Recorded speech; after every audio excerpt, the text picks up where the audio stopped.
주님이 이제 떠나신다 하실 때 영광 아닌 고난을 말씀하시니 몰려오는 두려움과 근심으로 어디로 가시는지 묻지도 못하네. 주님께서는 제자들에게 자신이 제자들을 떠나게 될 것을 여러 번 말씀하셨어요. 주님께서 계속해서 떠나신다고 하니까 제자들은 주님이 어디로 가시는지 모르지만 그 말씀 때문에 상당히 큰 고민에 빠졌습니다. 주님께서는 자신이 떠나시면 분명히 제자들도 큰 고난을 당할 터이고 실족하게 될 것이 분명해서 제자들뿐만 아니라 주님도 걱정이 많습니다. 오늘 본문을 보시면 한번 다시 읽어볼까요? 1절부터 6절까지. 내가 이것을 너희에게 이름은 너희로 실족하지 않게 하려 함이니 사람들이 너희를 출교할 뿐 아니라 때가 이르면 물은 너희를 죽이는 자가 생각하기를 이것이 하나님을 섬기는 일이라 하리라.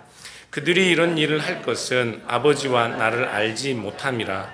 오직 너희에게 이 말을 한 것은 너희로 그때를 당하면 내가 너희에게 말한 이것을 기억나게 하려 함이요 처음부터 이 말을 하지 아니한 것은 내가 너희와 함께 있었음이라. 지금 내가 나를 보내신 이에게로 가는데 너희 중에서 나더러 어디로 가는지 묻는 자가 없고 도리어 내가 이 말을 함으로 너희 마음에 근심이 가득하였도다. 아멘. 주님께서는 이제 진짜로 제자들을 떠나실 때가 됐습니다. 그런데 주님께서 떠나시면 곧 얼마 지나지 않아 제자들은 심각한 생명의 위협과 고난, 환난에 처하게 될 것입니다. 유대인들은 하나님을 섬기는 열심으로 예수님의 제자들을 핍박할 것입니다. 주님께서는 세상이 하나님과 주님을 모르기 때문에 그렇게 제자들, 그리스도인들을 핍박할 것이라고 말씀하시고 지금 이 말씀을 하시는 것은 나중에 그들이 고난을 당할 때, 핍박을 당할 때 이 말씀이 생각나게 하기 위함이라 그렇게 말씀하셔요. 그런데 제자들은 주님께서 몇 번이고 제자들을 떠나신다고 말씀하셨는데 어디로 가는지 알지 못하고 주님께서 오늘은 더 특별히 심각한 고난, 어떤 고난을 당할 건지를 설명하시자 제자들은 주님께 어디로 가시는지조차 묻지 못하고 아주 심각한 고민에 빠져 있습니다. 제자들이 이런 심각한 고민에 빠져 있는 이유는 그들이 예수님과 함께 가는 길, 처음부터 예수님과 함께 출발한 길의 마지막이 이런 길이 아니었기 때문에 그렇습니다. 그들이 그리스도에게, 예수님에게 기대하던 것이 결코 지금 우리 주님이 설명하시는 그런 길이 아니었기에 그들은 심각하게 혼란스럽고 또 심각한 고민에 빠져 있습니다. 그들은 예수님과 함께 가는 길의 마지막에는 큰 영광, 큰 부와 명성, 재력이 그들을 반기며 맞을 것이라고 그렇게 생각했습니다. 그런데 그들은 이제 바로 몇 시간 후면 주님께서 잡히셔서 채찍에 맞고 십자가에 못 박혀 죽게 되는 것을 보게 될 것입니다. 사람들은 덩달아 예수님을 따르던 제자들까지 잡으려 하고 그들의 목숨을 위협할 것입니다. 그들이 속해 있는 유대교로부터 출교까지 당하게 될 수 있습니다. 주님께서는 그때 지금 내가 너희에게 이런 말을 기억하라 하고 말씀하시는 거예요. 지금 주님께서는 제자들에게 너희들이 가는 길이 결코 평탄하지 않을 거야 이렇게 말씀하는 겁니다.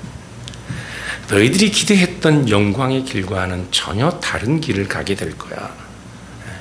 오히려 너희는 고난을 당하게 될 거야.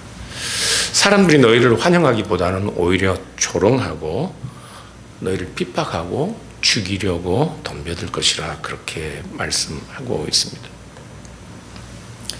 그런데 지금 주님께서 제자들에게 하시는 이 말씀은요, 비단 2000년 전에 주님을 따르던 제자들에게만 필요한 말씀은 아닌 것 같습니다. 왜냐하면 우리도 예수님을 믿고 하나님을 믿는 열심으로 하나님이 우리에게 복 주시기를 기대하는 그런 우리의 기대와 달리 살다 보면 제자들이 당혹스러워하는 이런 깊은 좌절, 절망, 근심, 걱정에 매몰될 만한 그런 일들을 당할 수 있기 때문에 그렇습니다. 성도라고 믿음이 좋다고 고난이 다 우리를 피해가는 것은 아닙니다. 성도라고 다 사업에 성공하는 것도 아니고 성도라고 다 자식들이 잘 되는 것도 아닙니다. 사람들이 그래요. 목사님들 자식 보고는 목사님들 자식들은 다 잘 되는 것 같다고. 아니요. 잘 되는 놈들만 보여서 그래요. 네.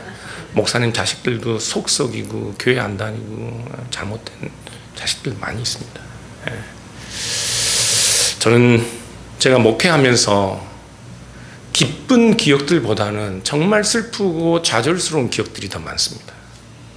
제가 섬기던 교회에 정말 교회 오빠, 교회 모든 어른들이 다 목사 할 만한 사람이라고 신학교에 가야 한다고 그렇게 이구동성으로 칭찬하던 청년이 결혼하고 신혼여행 다녀오는 길에 교통사고로 부부가 다 목숨을 잃었습니다.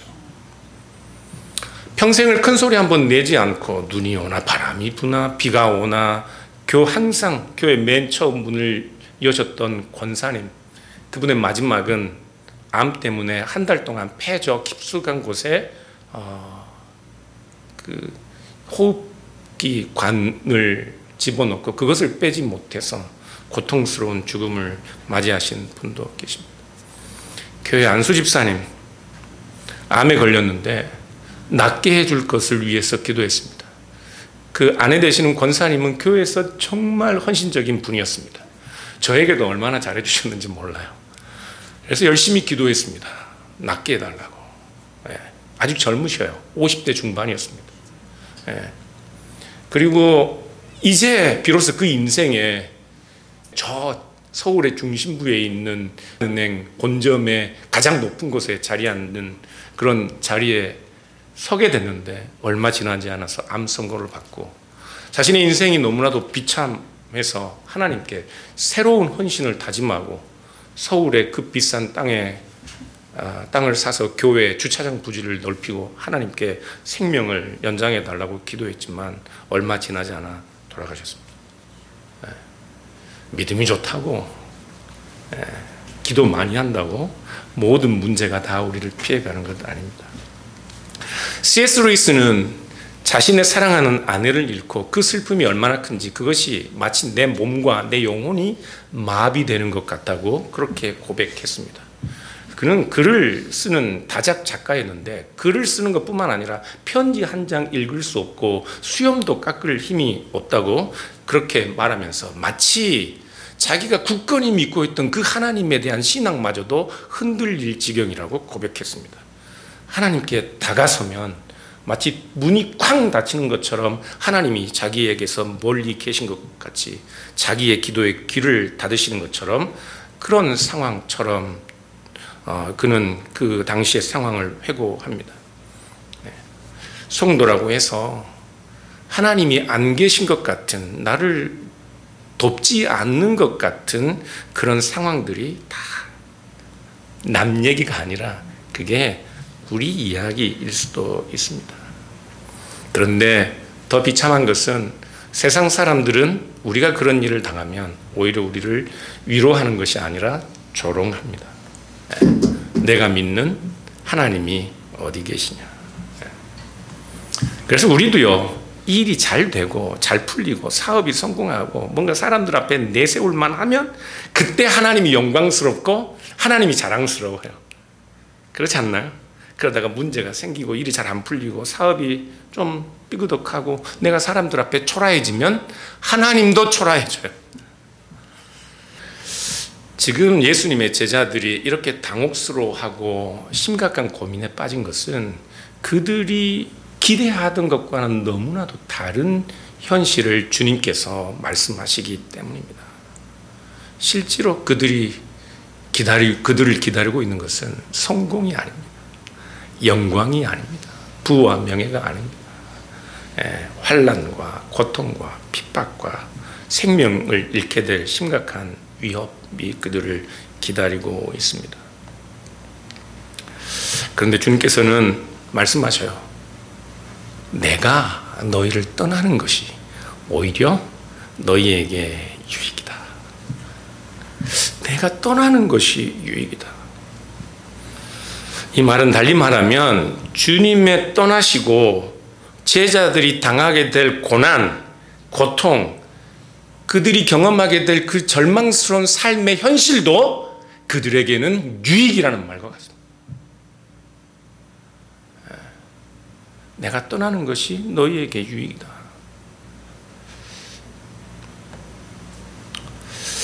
요한복음 16장 7절 한번 보실까요? 오늘 본문인데요. 그러나 내가 너희에게 실상을 말하노니 내가 떠나가는 것이 너희에게 유익이라. 내가 떠나가지 아니하면 보혜사가 너희에게로 오시지 아니할 것이요 가면 내가 그를 너희에게로 보내리니. 성령이 우리에게 오셔도 우리의 삶의 현실은 여전합니다. 성령이 오셔도 제자들이 예수님과 함께 이 땅에서 누리고자 했던 그 영광을 우리에게 주시는 것은 아닙니다. 주님께서 가시는 것이 너희에게 유익이라는 말은 주님이 가시고 제자들이 당하게 될 고난도 그들에겐 유익이라는 말과 같다고요. 주님이 가시지 않으면 성령이 오시지 않기 때문에 성령이 우리에게 오시는 것이 유익이라고 주님께서 말씀하시는데, 성령이 오셔서 여러분들은 어떤 유익을 누리고 계신가요? 성령이 오시면 우리가 도대체 어떤 유익을 얻습니까? 주님께서는 성령이 오시면 우리에게 큰 유익이 있을 것이라고 여러 번 말씀하셨는데, 요한복음에도 14장 26절을 보시면 보혜사 곧 아버지께서 내 이름으로 보내실 성령 그가 너희에게 모든 것을 가르치실 것이라고 말씀합니다. 내가 너희에게 말한 모든 것을 생각나게 하리라. 요한복음 15장 26절은 내가 아버지께로부터 너희에게 보낼 보혜사 곧 아버지께로부터 나오시는 진리의 성령이 오실 때에 그가 나를 증언하실 것이요. 성령이 오시면 우리에게 주시는 유익이 뭡니까? 성령이 오셔서 우리에게 얻는 유익, 우리가 비로소 주님이 누구인지를 알게 되는 겁니다. 성령이 오시면 성령이 우리에게 주님이 누구인지를 증언하셔요. 이 말은 주님이 떠나시면 비로소 성령이 오셔서 우리가 그리스도가 누구인지를 비로소 알게 된다는 말입니다. 주님께서 떠나셔야 우리에게 유익이에요. 왜냐하면 주님께서 떠나시면 성령이 오셔서 우리에게 증언하신 그 그리스도는 제자들이 기대하던 영광, 제자들이 기대하던 그들의 욕망의 성취, 그들의 무지로 따르던 그 그리스도가 아닌 참된 그리스도를 우리에게 알려주시기 때문에 우리에게 유익이라는 거예요. 주님이 떠나시지 않으면 우리는 주님이 어떤 분이신지 잘 모릅니다. 왜요? 왜 그럴까요? 제자들도 여전히 주님이 떠나시지 않으면 주님이 자신들의 욕망의 성취의 대상으로 믿을 거예요. 그리스도가 떠나지 않으면 우리는 여전히 참 그리스도가 아니라 유대인들이 기대하는 그리스도, 로마 헬라인들이 기대하는 그 그리스도의 이미지를 그리스도에 투영하여 그 그리스도와 함께 자신들이 왕처럼 군림하는 그런 나라를 세우고자 할 것입니다. 참 메시아가 아니라 메시아 같은 메시아, 진짜 하나님이 아니라 하나님 같은 하나님을 우리는 진짜 하나님처럼 섬길 수 있어요. 여러분, 하나님이 우리에게 고난을 허락하시는 이유는요, 우리가 얼마나 믿음이 좋은지, 얼마나 그리스도인다운 자질을 잘 키워가고 있는지, 우리 사랑의 자질이나 능력을 시험해 보기 때문이 아닙니다. 하나님은 이미 잘 아셔요. 하나님이 이미 우리의 수준을 잘 알고 계십니다. 누가 몰라요? 내가 모르고 있는 거예요. 내가 나를 모르고 있는 겁니다. 우리가 우리 실력을 모르고 있어요. 하나님은 우리가 다 베드로처럼 닭 울기 전에 3번 부인할 정도밖에 그런 실력 정도밖에 안 되는지를 잘 알고 계십니다. 우리의 실력을 잘 알고 계셔요. 그런데 우리가 모르니까 어때요? 우리가 조금 기고만장하면, 뭔가 잘 되면 마치 베드로처럼 내가 주님을 위하여 목숨을 버리겠습니다. 그러다가 곧 풀이 죽고 기가 꺾이고. 그렇죠? 우리는 우리 자신들을 잘 모르고 있어요. 그러다 고난이 닥치면, 믿음이 흔들리면, 그런 상황이 되면 잘 압니다. 내가 얼마나 무능하고 무지하고 나약한 존재인지. 비로소 나를 알 때 그리스도를 압니다. 그리스도를 알면 내가 어떤 존재인지 아는 것처럼, 나를 알 때 우리는 비로소 왜 그리스도가 우리에게 필요한지를 알아요. 그래서 주님이 가셔야 제자들은 비로소 주님이 어떤 분이신지를 바르게 알게 됩니다. 주님께서 십자가에 죽고 떠나시면 그때 비로소 자신들이 그리스도에게 투영했던 자신들의 헛된 욕망이 무엇이었는지를, 그리고 그리스도를 통해서 그들이 기대하던 하나님의 나라, 하나님의 통치가 어떻게 잘못된 것이었는지를 그들이 보게 됩니다. 주님께서는 성령이 오시면 그것이 우리에게 유익이라고 말씀하셔요. 성령이 오셔서 우리에게 어떤 유익을 주시는지 한번 볼까요? 같이 한번 읽어보겠습니다. 8절부터. 그가 와서 죄에 대하여, 의에 대하여, 심판에 대하여 세상을 책망하시리라.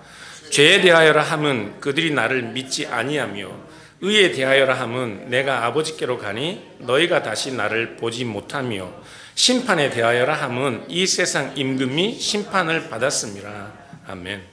성령이 오시면 예수 그리스도로 말미암아 우리로 하여금 죄에 대하여, 의에 대하여, 심판에 대하여 세상을 책망하시는 하나님의 일들을 깨닫게 합니다. 성령이 오시면. 성령께서 오시면 죄에 대하여 세상을 책망하시는데, 죄에 대하여 책망받을 죄, 이 세상의 죄가 어떤 것이라고 말씀하고 있습니까? 네, 그리스도를 믿지 않는 것입니다. 그리스도를 믿지 않는 것. 주님께서는 8장 24절을 보시면, 요한복음 8장 24절을 보시면 그를 거절하는 이들에게 이렇게 말씀하셔요. 그러므로 내가 너희에게 이르노니 너희가 죄 가운데서 죽으리라, 이렇게 말씀합니다. 주님을 믿지 않으면 사람들이 죄 가운데 죽을 것이라고 말씀하셨어요. 우리 주님께서는 세상의 죄 때문에 오신 분이십니다. 주님께서 제자들을 떠나시고 성령이 오심으로써 드디어 제자들이 깨닫게 되는 것은, 주님께서 이 땅에 오신 것이 그들이 기대하는 부국 강병의 유대 제국을 세우기 위해 오신 것이 아니라 우리의 죄 때문에 오셨다는 사실을 드디어 깨닫게 되는 거예요. 세상은 다름 아니라 그리스도를 믿지 않는 불신앙 때문에 하나님의 심판을 받게 될 것입니다. 가장 큰 죄는 다름 아니라 그리스도를 믿지 않는 불신앙일 거예요. 세례 요한은 요한복음 1장 29절을 보면, 보라, 예수님을 향하여 세상 죄를 지고 가는 하나님의 어린 양이라고 말씀합니다. 세상 죄 때문에 오신 하나님의 어린 양이에요. 그런데 사람들은 자기 자신들이 죄인인지 알지 못합니다. 우리는 다 자신이 스스로 죄 없다고 생각합니다. 그런데 저도 그런 사람들을 많이 봤는데요, 자기 스스로가 죄가 없다고 말하는 사람들처럼 무지하고 교만한 사람들이 없는 것 같아요. 자기 자신이 죄가 없다고 말하는 사람은, 장담하는 사람들은 고작 자기 주변의 몇 사람들과의 관계 안에서, 자기가 살아가는 그 좁은 삶의 울타리 안에서 자기가 다른 사람들에게 큰 피해를 주지 않기 때문에 자기 자신은 죄가 없다고 생각하고 있으니 얼마나 무지하고 얼마나 교만합니까? 오늘날 사회 문제 중에 가장 심각한 것이 세대 간의 갈등이죠. 네, 우리 부모님 세대들하고 자식 세대들이 소통이 안 돼요. 저희 부모님 세대들은 일제시대를 경험했고 6.25 전쟁을 경험했고, 그리고 급격한 사회 변화와 경제적인 변화를 경험한 분들입니다. 그리고 미디어 시대, 디지털 시대, 이제는 AI 시대, 곧 얼마 지나지 않으면 로봇이 길거리를 활보하는 시대를 그분들이 살게 될 거예요. 세상이 급격하게 변해가는 이런 변화에 적응조차 하기 힘듭니다. 우리 아이들은 어때요? 나면서부터 아이패드와 함께 납니다. 엄마 얼굴을 보다가 아빠 얼굴이 튀어나오면 곧바로 딜리트해요. 멀리 있는 엄마를 보려면 잡아당기죠.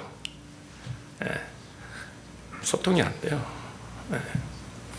서로 살아온 세상, 경험하는 세상, 대상이 다른데 어떻게 서로가 서로를 이해할 수 있겠습니까? 서로가 살아가는 세상이 다른 세상인데 어떻게 서로를 완벽하게 이해할 수 있겠어요? 그러니 우리가 이해할 수 없다는 사실을 이해해야 하는데 서로를 이해할 수 없다는 사실 때문에 서로에게 절망하고 딜리트합니다. 부모와 자식 간의 관계를 딜리트하고 형제와 형제의 관계를 딜리트하고 교회 성도들 간의 관계를 다 딜리트합니다. 사랑하는 여러분, 우린 다 몰라요. 어거스틴은 이런 말을 했습니다. 무지가 곧 죄다. 하나님이 왜 온전한 선인지 아세요? 모든 것을 다 아시기 때문에 그렇습니다. 선과 악이 정확하게 무엇인지를 아시기 때문에 우리는 다 몰라요. 우리가 선이라고 생각하는 것 저편에서는 악일 수도 있습니다. 현대인들은 죄인이라는 말 별로 안 좋아합니다. 우리 교회는 인간이 전적으로 타락했다고 믿는 그런 신앙 고백을 합니다. 인간은 전적으로 타락했습니다. 성경은 인간이 전적으로 타락해서 우리 안에는 우리 스스로 하나님의 의를 이룰 만한 그런 열심도 선한 의지도 없다고 선언하고 있습니다. 그런데 오늘날 기독교인들도 이 전적 타락, 우리가 죄인이라는 사실을 말하는 것을 즐거워하지 않습니다. 왜냐하면 다들 자기 성취, 자기 표현, 자기 개성, 그것을 중요하게 여기기 때문에 그렇습니다. 우리가 죄인이라는 사실은 뭔가 우리에게 죄책감을 심어주는 것 같잖아요. 우리가 마음대로 뭔가를 하면 뭔가가 걸리는 게 있는 것 같잖아요. 칭찬은 고래도 춤추게 한다는 이 시대에 칭찬이 아니라 무슨 다 우리가 죄인이라고 선언하니 이 기독교가 오늘날 현대인들에겐 그렇게 와닿는 종교가 아닙니다. 사람들은 내가 마음만 먹으면 모든 문제를 잘 해결할 수 있을 거라고 생각합니다. 그래서 우리가 비록 실수할 수 있지만 내가 마음 먹고 이걸 고치기로 다짐하면 정말로 내가 마음만 먹으면 고칠 수 있을 거라고 생각합니다. 그런데 마음이 안 먹어지잖아요. 그게 실력인 거예요. 여러분들 맨날 경험하시잖아요. 밤에 잠자리 드실 때마다 내일은 꼭 다이어트 해야지. 맨날 하시잖아요. 맨날 밤에 내일은 마음이 안 먹어진다니까요. 그게 우리 실력이에요. 그게 우리의 능력입니다. 주님께서 십자가에 달리시지 않으셨으면, 그래서 성령께서 오셔서 이 그리스도가 어떤 분이신지 우리가 알도록 깨우치지 않았다면 우리는 다 우리가 의인인 줄 알 거라고요. 주님께서 십자가에 죽으셨고 성령께서 주님께서 십자가에 죽으신 그 그리스도가 우리의 죄 때문이라는 사실을 깨우치시기 때문에 우리는 비로소 하나님 앞에 우리의 전적 타락, 우리의 본성 자체가 하나님을 거스리는 존재라는 사실, 우리가 아무리 열심을 내어도 아무리 마음을 먹어도 결코 성취할 수 없는 하나님의 의가 있다는 사실을 깨닫게 되는 겁니다. 그래서 주님이 가시고 성령이 오셔야 우리에게 유익인 겁니다. 의에 대하여 책망한다는 것은 주님께서 아버지에게로 가시고 지금 제자들이 주님을 다시 보지 못하기 때문에 성령께서 그것으로 인하여 의에 대하여 이 세상을 책망하신다고 말씀합니다. 그 말은 주님께서 아버지께로 가신다는 것은, 그리고 제자들이 더 이상 예수님을 볼 수 없다는 것은 그리스도의 높아지심을 의미합니다. 십자가에 못 박히신 예수님이 영광 받으셔서 하나님 보좌 우편에 서셨다는 사실을 말씀하고 있다고요. 세상은 예수님을 죄인처럼 심판했습니다. 세상은 예수님을 불의한 자처럼 십자가의 못을 박았습니다. 예수님은 불의한 자처럼 비참한 죽음을 당했습니다. 그러나 생명의 주관자이신 하나님이 예수님을 다시 살리셔서 하나님 보좌 우편에 앉게 하셨습니다. 하나님께서 그를 의롭다고 하신 거예요. 예수님이 다시 살아나시고 승천하시고 하나님 보좌 우편에 서신 것은 하나님께서 예수님을 의롭다 인정해 주신 것입니다. 그렇다면 예수님을 불의한 죄인처럼 십자가에 못 박힌 세상은 어떻습니까? 세상이 불의한 거예요. 죄 없는 의인을 불의한 자처럼 십자가에 못 박았으니 하나님은 이 세상을 향하여 불의하다 성령을 통해 책망하시는 겁니다. 그런데 예수님이 십자가에 못 박혀 죽으신 것이 죄 없으신 분이셨는데 죄 없는 분이 불의한 자처럼 십자가에 못 박혀 죽었다면 도대체 그분은 누구를 위해 불의한 죽음을 당하신 것입니까? 우리를 위해서.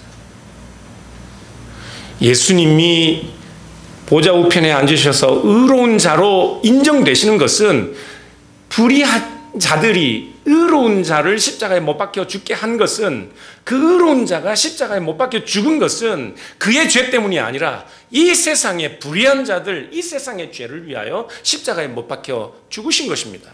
그래서 하나님은 그를 높이시고 하나님 보좌의 우편에 앉게 하신 거예요. 우리가 다 마지막에는 하나님의 법정에 서게 될 겁니다. 그때 우리는 누구나 다 하나님의 법정에서 죄인이고 불의한 자들입니다. 어느 누구도 하나님의 심판을 피해갈 수 없습니다. 그러나 십자가에 죽으신 분이 자신의 죄 때문에 죽으신 것이 아니라면, 그분이 이 세상의 죄인들, 불의한 자들을 위하여 죽으신 것이라면 우리는 다 예수 그리스도 안에서 우리의 죄 사함을 받을 수 있는 것입니다. 주님께서 가셔야 우리에게 유익인 거예요. 주님께서 십자가에 죽으시고 우리가 고난 가운데 있어야 드디어 우리가 이 그리스도가 누구인지 아는 것입니다. 심판에 대하여라 하면 이 세상 임금이 심판을 받았기 때문이라고 그렇게 말씀하고 있습니다. 이 세상 임금이 심판을 받았대요. 여러분, 나라마다 그 재판할 일이 있으면, 그냥 어떤 문제가 있으면 다 재판 한 번 하고 끝나나요? 어때요? 우리나라는 3심제 하죠. 지방법원에서 재판하고, 그리고 고등법원으로 가서 대법원, 여기 미국도 주법원에서 다루는 문제가 있고 연방법원, 그래서 아무리 대통령이 행정명령을 해도 연방법원에서 선고하면 그 선고하는 대로 따라야 하는 것이죠. 우리 주님께서는 어느 법정에서 재판을 받으셨습니까? 유대인들의 공회에서 재판을 받으신 후에 로마 제국의 총독의 법정에서 재판을 받으셨습니다. 모든 세상의 최종적인 권위인 로마의 법정에서 우리 주님은 재판을 받으셨습니다. 죄인처럼. 그런데 그보다 더 큰 법정이 있습니다. 더 높은 법정, 하늘의 대법정이 있어요. 그 하늘의 대법정에서 이 세상에서 예수님을 죄인처럼 불의한 자처럼 심판을 했지만 하늘의 대법정에서 예수님을 죄 없다, 의인이라 최종 판결했다면 이 세상의 불의한 권력, 불의한 재판관을 하나님은 심판하시는 거나 다름이 없습니다. 이 세상의 법이, 이 세상의 법정이, 이 세상의 임금이 심판을 받았다는 것은 곧 하나님의 나라가, 하나님의 통치가, 하나님의 법이 이 땅에 시작되었다는 것과 다름이 없는 것입니다. 그래서 우리는 하나님의 나라를 사는 자들입니다. 사랑하는 여러분, 주님께서 떠나시고 성령이 우리에게 오시는 것이 어떻게 우리에게 유익이 될까요? 성령이 오셔서 우리의 힘들고 고단한 삶을 해결해 주시기 때문이 아닙니다. 오히려 고난 가운데서 우리는 우리의 무지와 무능, 우리의 힘으로 해결할 수 없는 여러 가지 우리의 연약한 상황들을 깨닫습니다. 고난 가운데서 그리스도가 아니면 안 된다는 사실을 깨달아요. 성령께서 우리에게 오셔서 그것을 깨닫게 해 주십니다. 우리의 삶의 현실은, 우리의 삶의 실상은 여전한 고난입니다. 지금 잘 돼도 어느 순간 잘 못 될 수도 있고, 지금 잘 못 되지만 어느 순간 또 잘 될 수도 있습니다. 그런데 우리는 어떤 상황에서든지 우리 삶의 현실에서 왜 주님께서 이 땅에 오셔야만 했는지, 왜 주님께서 불의한 죄인처럼 십자가를 지셔야 했는지 깨닫는 사람들이어야 합니다. 깨달아야 합니다. 그래서 우리에게 오신 성령이 우리의 존재를 변화시키시는 그 능력을 경험하고 살아야 합니다. 전에는 내가 그리스도 하나님을 향하여 하나님 같은 하나님, 그리스도 같은 그리스도를 기대하며 세상 사람들, 세상의 모든 종교가 기대하는 것들을 나도 이 기독교라는 울타리 안에서 똑같이 기대하고 살았지만, 우리에게 오신 성령께서 우리에게 가르치시는 것, 우리는 예수 그리스도야말로 참으로 우리의 죄를 위하여 이 땅에 오신 그리스도이시고, 그분이 참 의로우신 분으로 우리를 위하여 십자가에 못 박혀 죽으심으로 최종적인 하나님의 법정에서 우리를 의롭다 하시는 우리의 참된 변호인이 될 것으로, 그런 기대로, 그런 소망으로 우리가 하나님께 간구하는 것, 갈망하는 것도 우리가 원하는 모든 것들을 성취하기를 위해 욕망하고 기도하는 것이 아니라 참 포도나무이신 그리스도의 가지로 마땅히 맺어야 하는 열매들, 우리의 삶 속에서 마땅히 드러나야 하는 성령의 열매들, 우리 삶 속에서 마땅히 드러나야 하는 하나님의 백성의 참된 삶들, 그것을 갈망하고 구하는 존재들, 그런 존재로의 변화가 주님께서 떠나시고 성령이 오심으로써 우리에게 주는 유익이라고. 우리가 구해야 하는 게 뭐겠어요? 늘 살펴야 하는 게 뭐겠습니까? 예수 그리스도께서 과연 나에게 어떤 그리스도인지, 어떤 분인지, 내가 믿는 하나님이 어떤 분이신지, 우리가 과연 무엇을 구하고 있는지 우리 자신들을 살필 수 있어요. 그런 존재의 변화를 매일처럼 여러분의 삶 속에서 경험할 수 있기를 주님의 이름으로 축복합니다. 세상의 죄를 드러내시고 하늘로 높여지신 의로우신 주님, 세상 임금 심판하시고 주님의 나라 견고히 세우시네. 떠나심이 우리의 유익이라 고난 중에도 주의 나라 살게 하시네. 죄를 사고 의가 되신 주, 영광의 나라 주님을 증거하리라. 함께 하시네, 운 함께 하시네. 떠나심이 우리의 유익이라. 세상을 책망할 성령님 오셔서 높으신 주를 증거하시네. 깨닫게 하시네. 떠나심이 우리의 유익이라. 세상을 책망할 성령님 오셔서 높으신 주를 증거하시네. 세상의 죄를 드러내시고 하늘로 높여지신 의로우신 주님, 세상 임금 심판하시고